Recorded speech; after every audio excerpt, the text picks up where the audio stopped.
Pretty good Saturday at Alamo City Comic Con for you? Yeah? Alright, good. Still got plenty of energy? Yes. Still ready to rock and roll? Yes. You have Invader Zim level energy to bring our guest out onto the stage, do you?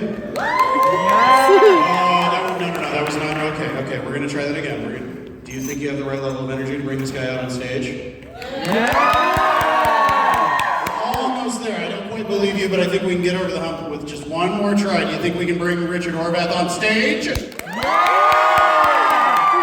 get him out here, everybody. Let's hear it for Richard Horvitz.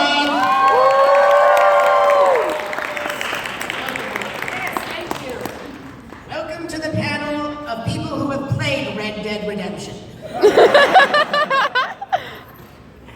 Generally in a chair, just as comfortable. Yes, I sit at home like this, only with a pipe and a smoking jacket. There's a Q&A mic right here. I love starting things off, asking you a few questions, but then handing my job over to you lovely folks, who are the very reason we are here, and also give me an opportunity to take a short nap if I need to. Because my answers are really long. No. Frankly, I'm worried about being able to match your level of energy at any moment of the day. Yes, Edgar, where's my energy? There we go. You left it on the table. That's my energy went. Well, before we get to Zim, before we get to voice acting, any of that, there are a lot of people out here who are fans of Invader Zim, grew up on Invader Zim in some cases, raised small humans on Invader Zim in other cases. Yes.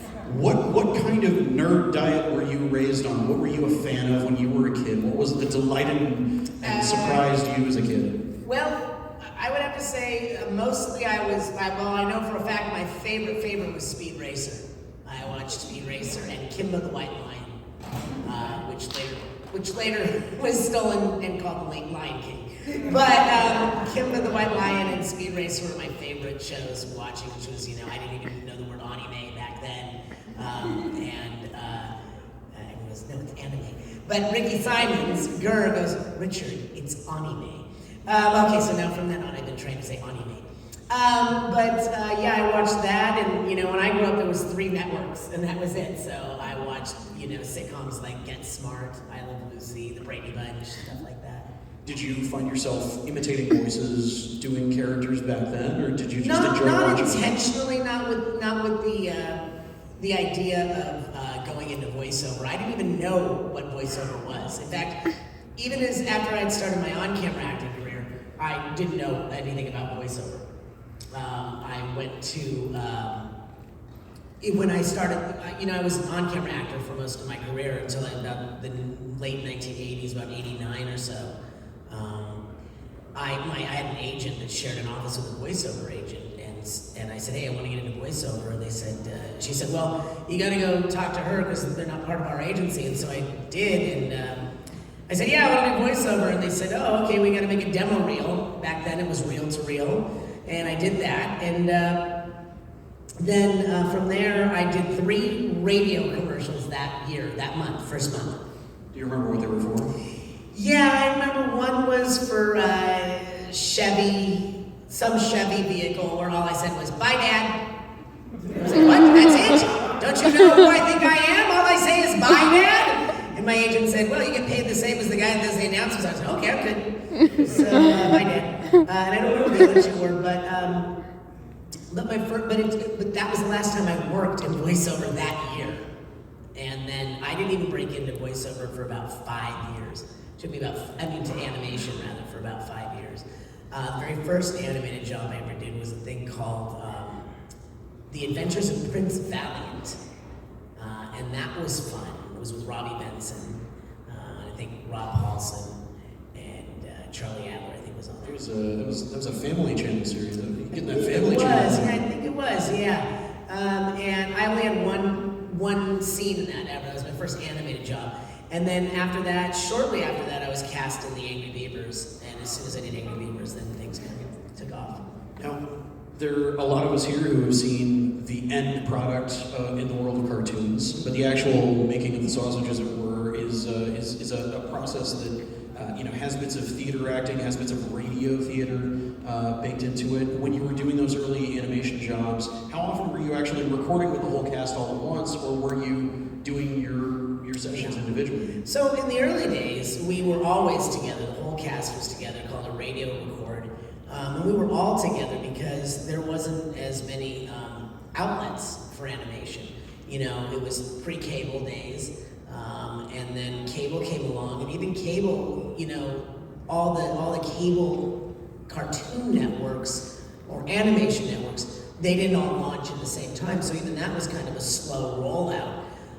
But now that there's so many jobs out there for places like, you know, Netflix and Amazon and, you know, Hasbro and DreamWorks and on and on and on, it's really hard to get us all together in one room anymore, and I do miss that. But I know that the shows that I do, we pretty much, like Invader Zim, we were always together. Billy and Mandy, we were always together. Thank you. And Angry Beavers, we were always together. So in my early years, yeah, we were always in a radio recording. The role of a voice director is something that, of course, none of us get to see. We get to see the end result of a really solid voice director bringing the cast together. You mentioned Rob Paulson, who started directing himself, mentored by Andrea Romano, mentored by Gordon Hunt before her. What is it that these voice directors who we don't necessarily know as well, some of them more than others, like Andrea, what is it that they can do to really make one of these sessions sing, really, you know, make a cast come together? Well, one is to keep us on track, because we go off track a lot. We laugh. What? No. Yes, we laugh, we talk, they have to bring us all together. The really good ones, and I've worked with many great voiceover directors, they know how to interpret what the creator and the producers, how they see the show, and then relay it to us in a story sense, so that our imaginations are going, not just do it like this, do it like this. They don't just give you line readings. Sometimes they do, but at that point it's okay, because you want to give them what they want. You know, so a good voiceover director knows how to talk story to the actor and also interpret what the development people want. When you get a script for an audition, for example, Angry Beavers, on its face, what did Angry Beavers look like to you? You never know what's going to be a hit, what's going to have a long life, but what did it seem like to you before any animation was done, before any of the recordings had been done whatsoever? How did it feel? Angry Beavers was an interesting process, because it had been around for a couple of years. It had been being cast for at least 2 or 3 years. Like, you just kept hearing about everybody and their brother read for Angry Beavers. And I was new to animation at the time, like I said. I mean, we did the pilot for that show originally, like in '92, I think. And I didn't really start pursuing voiceover till about '88, '89. And so it had been around for a while. And so how I approached my work then is a little bit different than I approach my work now. But when I got it, if you listen to the early episodes of Daggett in Invader Beavers, in Angry Beavers, Daggett is kind of doing a cross between Maxwell Smart and Lou Costello. And Norbert, we are beavers, right? But I soon realized that, well, you know, Lou Costello actually sounds like Tyne Daly from Cagney and Lacey. You listen to me, Christine. We are New York City cops, which now sounds like Nathan Lane. But that's how I started in the original years. And how I looked at it was, I got a script and I approached it the same way I do. That part I do approach the same. I break down the story first before I come up with a voice. The voice is literally the last thing that we do. In fact, my voice was so distinctive in the beginning, there was, a fear that maybe I was only going to do one show because you knew my voice. But I was lucky enough, because a lot of people don't even know that I did Billy and Zim, or that I was Alpha 5, or that I was, Rodney J. Squirrel, or any of these other ones. Because while my voice may sound similar, if you think about the voiceover actors you can always tell it's them. You always know Rob Paulson when you hear Rob Paulson. You always know Charlie Adler. You always know Billy West. Billy West. Yeah, Billy West is Hey Richie. He's just Larry Fine. You always know Billy. But your stories change. So that's the way I approach my work, is I break down my story. I know why I'm talking and why I'm saying what I say, and I understand my story fully so I can enter this secondary reality. And then we come up with a voice, often at the session. Often we don't know what voices we're going to use at the time.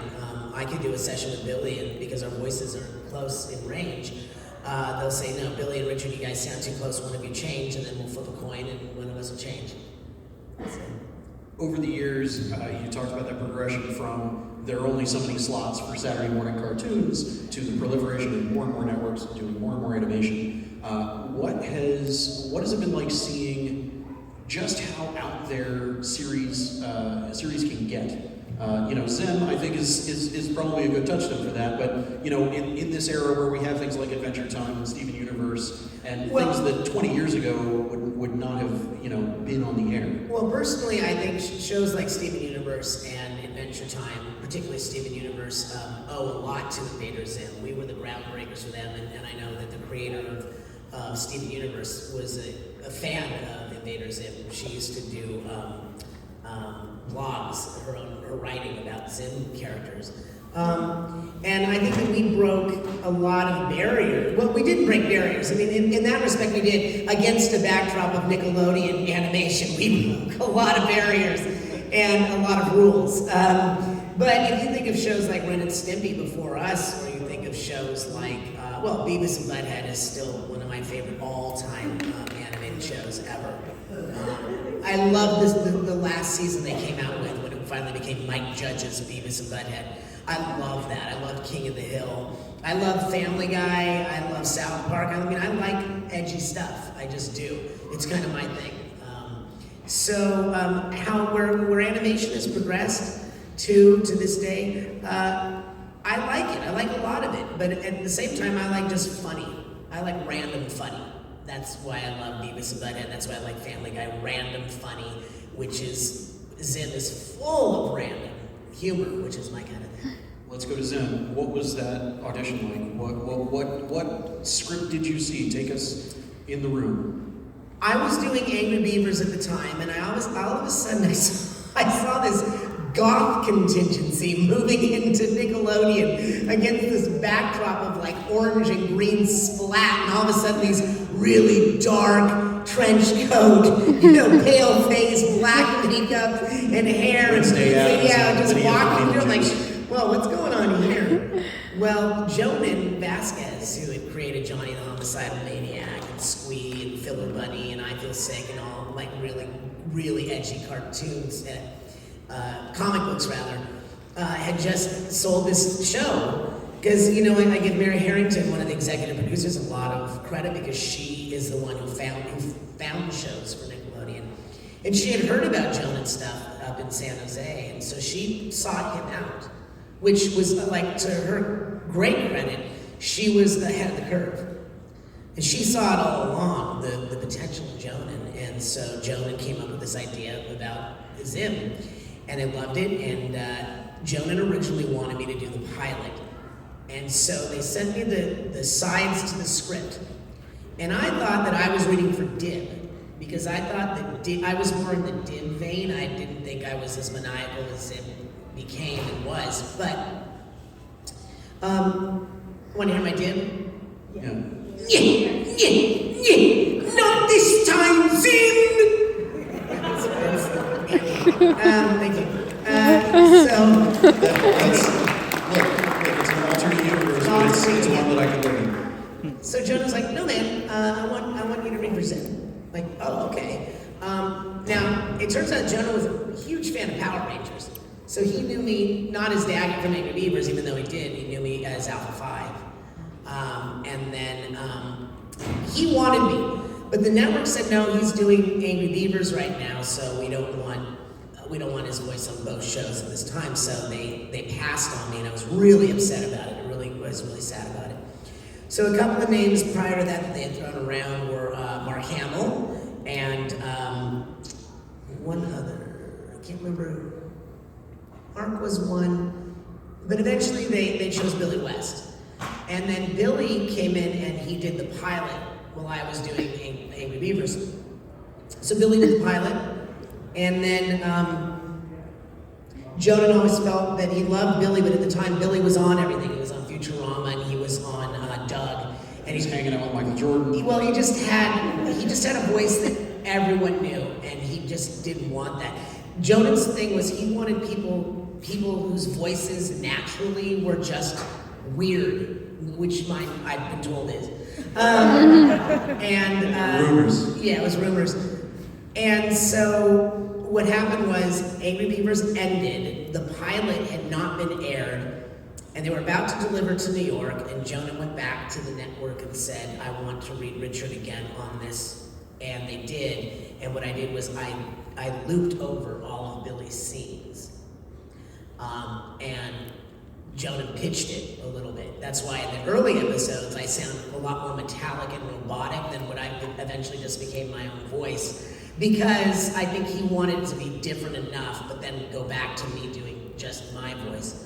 And then I know they always talk about the never before seen pilot of Invader Zim starring Billy West. Well, yeah, the fact of the matter is who's seen the pilot in here? Anyone say?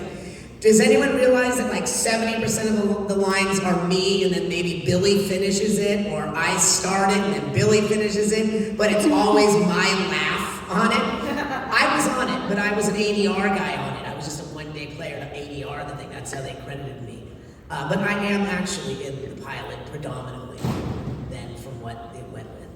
What was it like seeing the fandom of Zim explode the way that it did? Where, I mean, there was Invader Zim merch at Hot Topic, and not just at Hot Topic, just all over the place.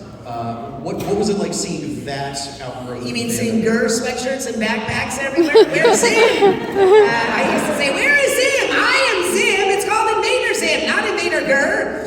And Joe used to say, well, every show needs a plushie, and ours is Gurr.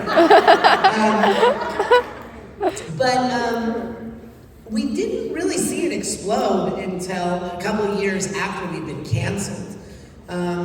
We were canceled abruptly. Like, we had gotten picked up for our second season, and at that point we'd all got, leased new cars and put down payments on houses and stuff, saying, And then, like 6 episodes into the second season, literally after a record, I was called to the executive producer's offices at Nick, and there was Mary Harrington and Jonan sitting there just looking at me like shaking his head. And I said, what? And he goes, we've been canceled. I said, what do you mean? He goes, you know how we're supposed to record next Tuesday? He goes, yeah. And he goes, don't come in. We're done. I'm like, what?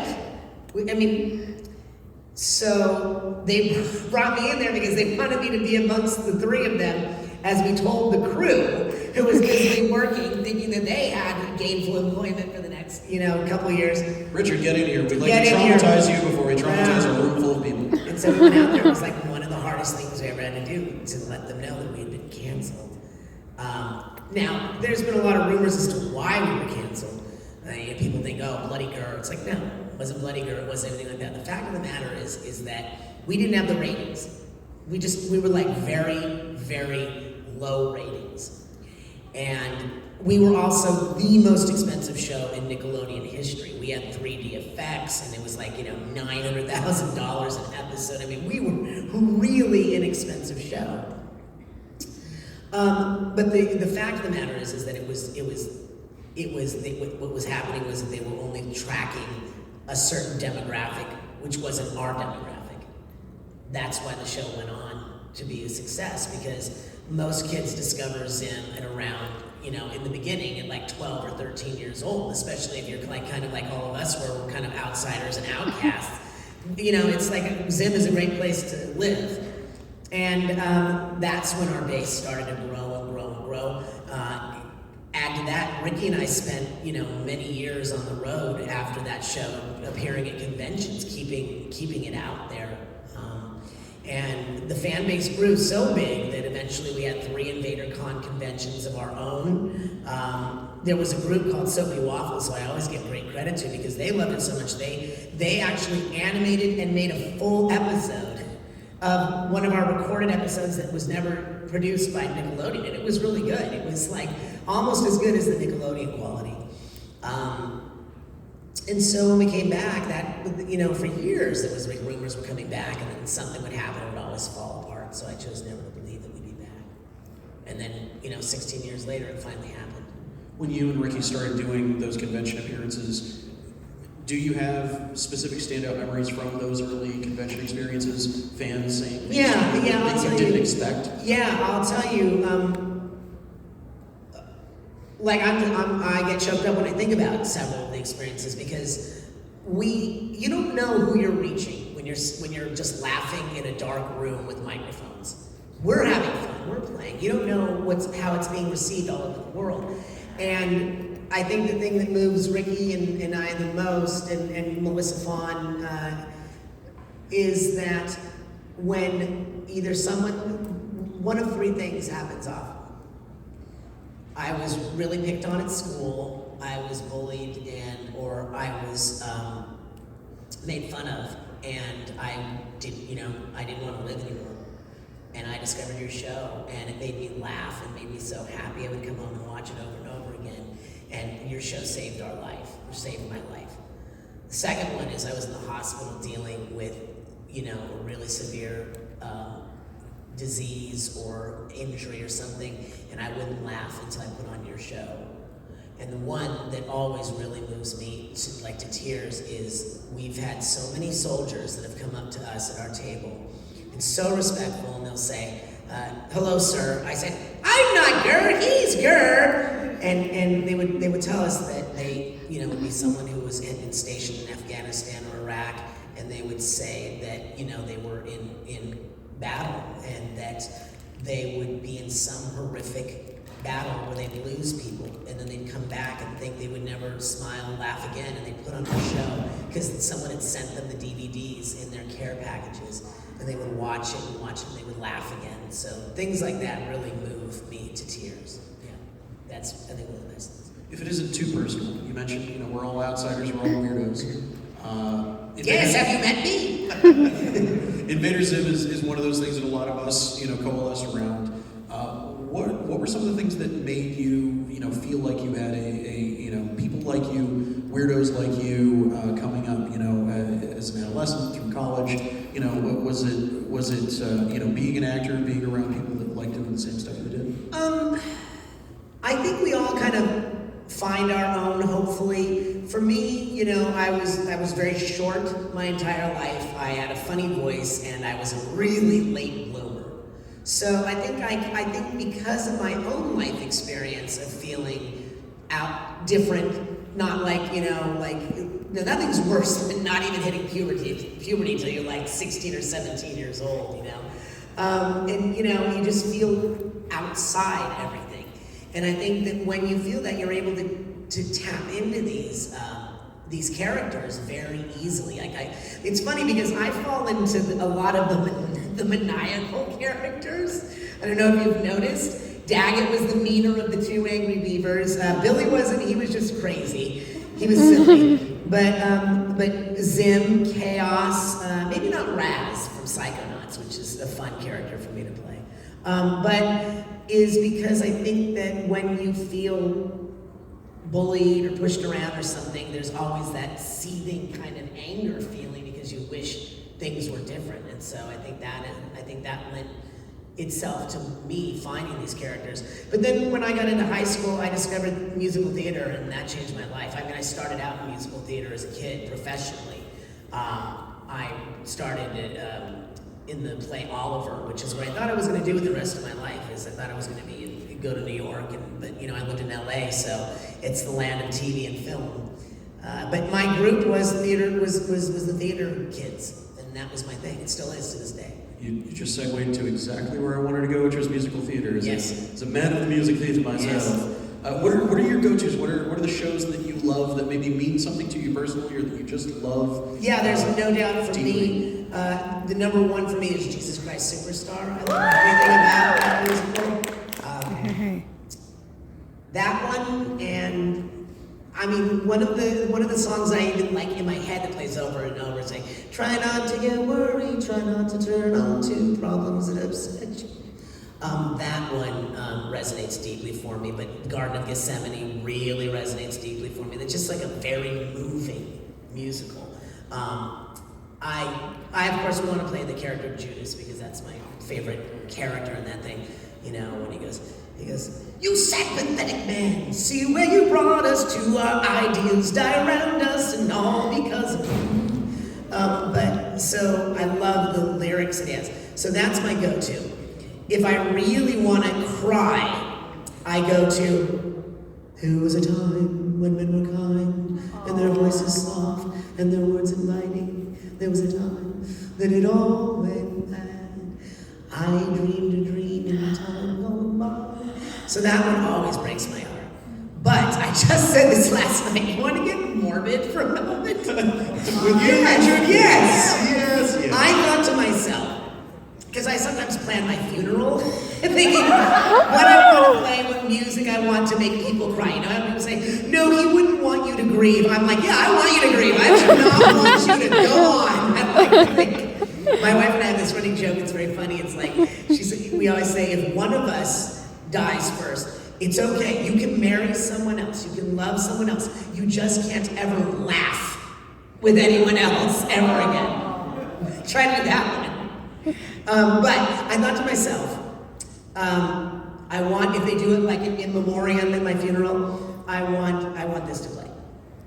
I heard it said that people come into our lives for a reason, bringing something we must learn. Anyway, because I knew you, I lost my voice after doing Zim all weekend. For Good is like probably one of my also go-tos. So, and what's ironic about that whole thing is that when our show ended, Invader Zim, Melissa Fawn left LA to go to New York to be in the original Broadway cast of Wicked. So that was 20 years ago. They just had the 20th anniversary, which is weird. Yeah. They recently announced the start of production on Merrily We Roll Along, which Austin's own Richard Linklater is making over the course of 20 years. Yeah. It's one of my favorite deep cuts. Yeah. What are your deep cuts in music theater? What are the ones that nobody knows that were open for 3 weeks and closed? Anything like that that are kind of obscure? I'm really commercial. That's a good one. There's just so many. I mean, like I like musical theater that really transports me. I think that people like Rent really transports you. Dear Evan Hansen really does.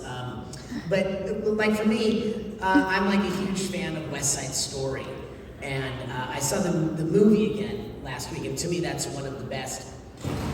I love Les Mis, but the musical is by far superior to the movie. Sorry everyone, but it's true. But West Side Story, I watched that one.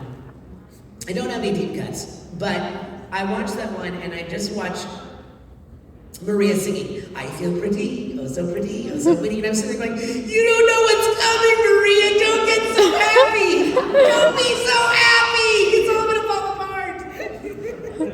We could talk about musical theater all day. Forever. I think you could pick that up. You got a question for us?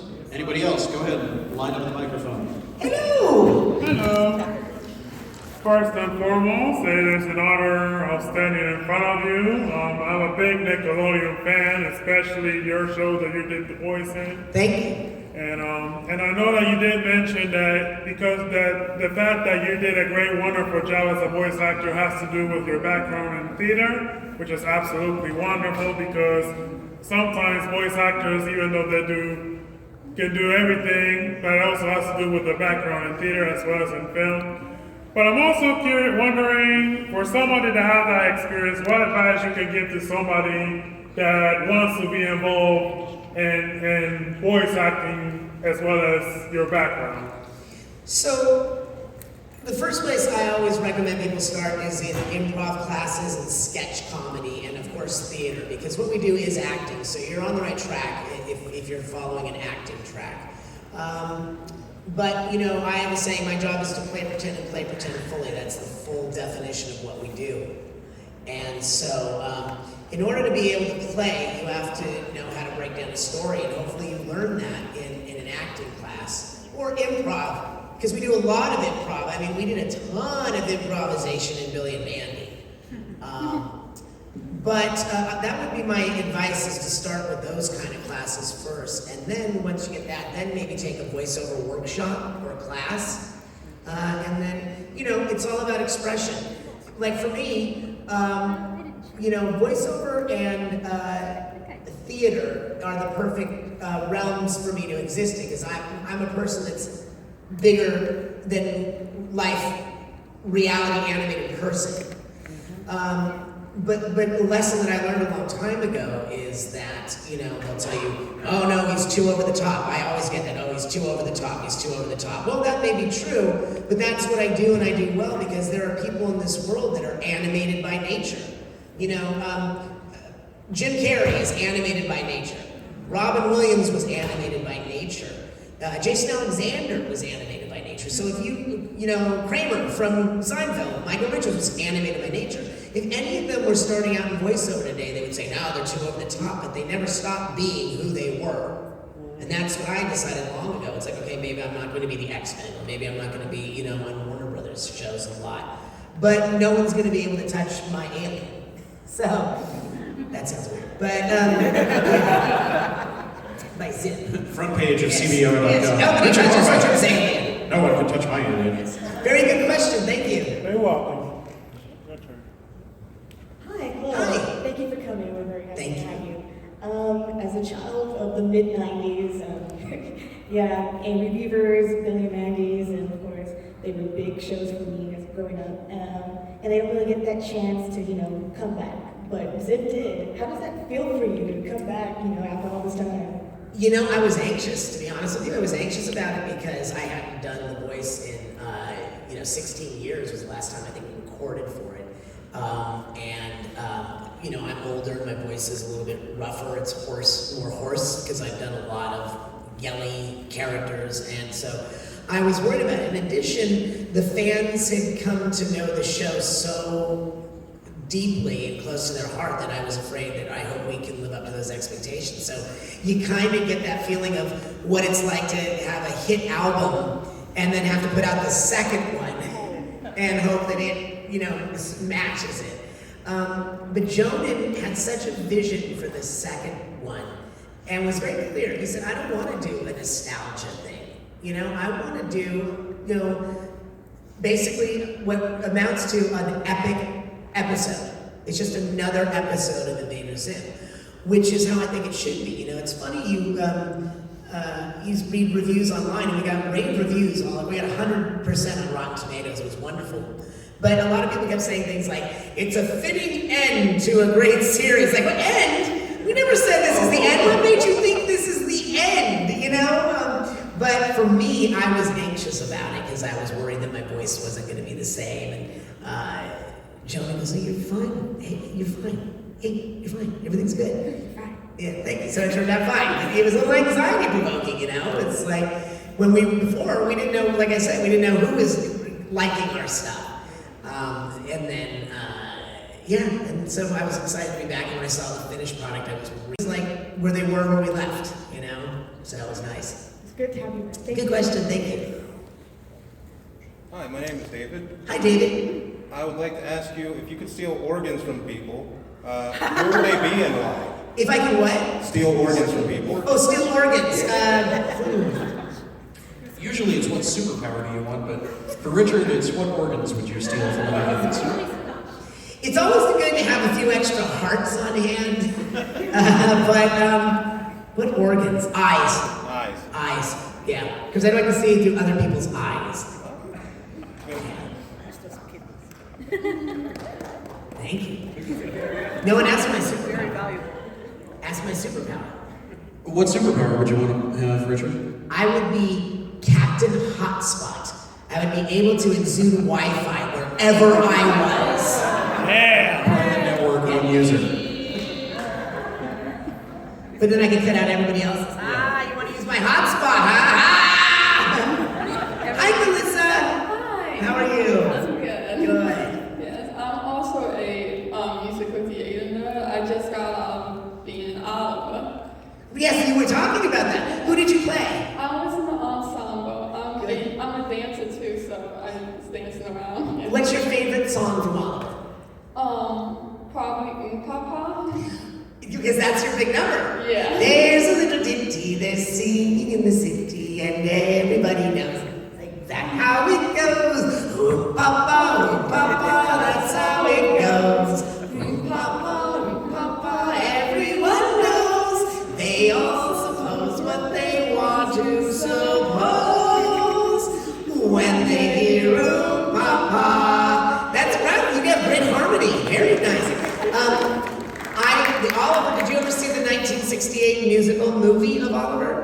The Academy Award winning Yeah, one? I did. So the woman, Shani Wallace, who played Nancy in that movie, was who I did Oliver with. She reprised her role, and it was directed by Anna White, who won the Academy Award for choreography of the 1968 movie. That gives you any idea how old I am. You don't look at me. You don't look it. Yes, so you were going to say, Melissa, go ahead. So my question is, so was the process of recording Invader Zim different when you came back from before? That's a good question. Was it different? No, it was exactly the same, which is what made it really comfortable and nice and easy. When Jonan's excited about something, he sees it, and it's exactly what we're talking about. Jonan does the voice directing on the show, and Jonan sees it, and he's able to like bring you into his world. No, dude, listen, you can see this guy, and he's like, listen, what do you say? And then it's like, yeah, and I'm right there with him. What I've been very fortunate with is that I've worked with a lot of creators of shows that know that I'm an improviser and that I'm all my brain fires on 450,000 synapses at once. And so they let me improvise at the Storm. A lot of Billy and Mandy, like Maxwell Adams and Billy and Mandy, one of my favorite things, like I improvise at the Storm on that, is that we were going to, we did the Big Boogie Adventures on Billy and Mandy. And there was a musical number in the middle of it called Scario, where it's like, Scario, I'm scared, but now there you go. Scario, I'm not scared of my head. You don't like it, I'm scared. And I loved it, and it gets to this break in the middle of the chorus, and it's gonna be that, I'm not scared! It's gonna be this like hairband singer, and I'm thinking, yeah, I'm already like, ah! And I'm gonna do this whole, Ted Neely, Jesus Christ Superstar, right? And I can't wait to do it. And they go, oh no, we hired a singer to do that part. And I'm like, wait, but I'm Billy. And like, I know, and just like, I go, can I take a shot at it? And Maxwell said, if we have time, before lunch, we'll try to let you take a shot at it. Great. So it's going by, and it's like lunch is a break, and it's like, finally we're past our lunch break, and it's a break for lunch. And I said, well, wait a minute, you said I could try like one take. So we get to that part where the hairband singer was like, I'm not scared, I'm just really, really hungry, I want a sandwich, right? And so he loved that so much because that's what Billy would sing about in that moment that he was hungry. But I only came up with it because it was lunch. But that was it, and that's what ended up in the show. No hairband singer, sorry guy. So that's, yeah. Good question. Thank you, Melissa. Thank you. Yes, hello again, Arthur. Hello again. Now, my question to you is basically simple. After when you have done your voice acting work as Oom Pah Pah, I know there was a person in the robot, but you were the voice behind it. Did you ever meet the Power Rangers, the originals, Tweed, Austin, Oh, yes. St. John? Many, many times because, we worked out of an area, a studio in a place called Valencia, California, and that's where the studios were, the Savant Studios, and they had to come in and do ADR on their things because, in the original one, it was the Japanese version, and so they just dubbed over it, the original. They dubbed over those things. So we each we came in. I did my lines as Alpha, and then in would come Twee, and then in would come, David, and then would come, Amy Jo or whoever was in. So we would always see each other in passing. We didn't spend a lot of time with the Rangers at all because they were on the set, and we were in a recording studio. That said, it was two parts of that show. You can have the Rangers, but if they don't have the monsters with their voices and Alpha, morphing them in. So we were just two halves. That was a nice marriage. To be honest with you, I've spent more time with the Rangers at conventions than I ever did when we were working on the show. Wow, Yeah. that's so interesting. Yeah, Twee was a great lady. What was she like for real? She was really nice. She was very outspoken. There was a moment I remember we had a meeting. We were doing a thing for the Fox affiliates when the show was just about to be released in syndication. And, it's a very big thing. There's a lot of people with a lot of money that are going to be airing these things. And it was a whole show where the Rangers come out and they do their kicks and their flips and everything, and I'm in the back. You don't see me going, "Ay, please welcome," and they're thinking, all right. And they're all cheering. And then I remember... I heard about that on YouTube. There was a lot of people from all that. Yeah. She got up there and said, "Well, if you really like us, you should pay us what we're worth." Yeah, and that did not go over well. So she was very outspoken. She was a wonderful lady. Yeah, very sad. It was very sad. Got just a few minutes left. If we go quick, I think we can get all three of you. Okay. Hi, my name is Lucian. I've been watching Invader Zim since I was 6 years old, and Oh, Billy and thank you. Mandy. Thank you. And my big question was, what is it like to return to the role after all this time? Billy and Mandy, I'd love to return to because that's still one of my favorites. Yeah, I can still do that one really easy. Yeah, hey Mandy, what do you think you're doing? That's always like right there. Like that's right up my alley. Zim, like I said, was a little anxiety provoking, like hoping it still sounded the same because Zim actually takes a greater toll on my voice than Billy did. But at the beginning, I was doing Zim in the morning and Billy in the afternoon on 2 different days. Well, to do Zim, and scream, and then go do Billy in the afternoon. People said, "What, have you been smoking cigarettes? Because you don't have a voice." Eventually, they made Billy and Mandy on Mondays, and I think Zim on Thursdays. So they gave me a rest in between. But the 2 different networks. Then my agents were able to talk to both networks and say, "Hey, Cartoon Network, you go first, and then Nickelodeon, can you move the recording session 2 days later so he can save his voice?" So that's what it was like. Thank you. Thank you, Lucian. I've been a real big fan of Psychonauts Thank ever you. since I started playing it when I was real young. But since they're gonna make a sequel, do you think that you'll still do the voice acting? Already done. Already done? Yeah, you're gonna like it. Yeah. I hope I will. Yeah. It's all that stuff you're not supposed to tell us according to that NDA. Tell us about some of that Yeah, I stuff. can't tell you about that, but I can tell you that you're gonna really like the game. If you love the original, you're gonna love this one. I said that about Zim, and I wasn't wrong. If you like the original Zim series, who loved the movie? Anyone love the movie? Right? Yeah. It was wild, right? It was like, whoa, what just happened? Because it was loud everything. It was way too much music, way too much colors, way too much Zim, but somehow it all worked out. So, Last one. Hi. What do you think Zim's alignment is? 2. What kind of chaotic do you think he is? Well, he's not psychotic chaotic. My friend was asking me to ask this. We personally think that he's a chaotic good, right? Yes. Yeah, chaotic good. Well, it depends on your point of view, I would suppose, right? Right? I mean, Gur would agree. If Gur could think. About anything other than taquitos and tacos.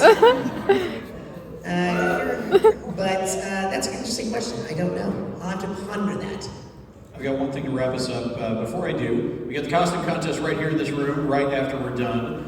Richard, you're here tomorrow too, right? I'm here tomorrow, and I'll be at my table for another. I think, what time is it? It's just shy of 6, about 5:45. Yeah, I'll probably be at the table for another hour or so. So after we wrap things up, go see Richard. If you haven't seen him, see him again. If you've only seen him the one time, Right. He's better the second time. Yeah, right. I don't know. That's true. One last thing I wanted to ask.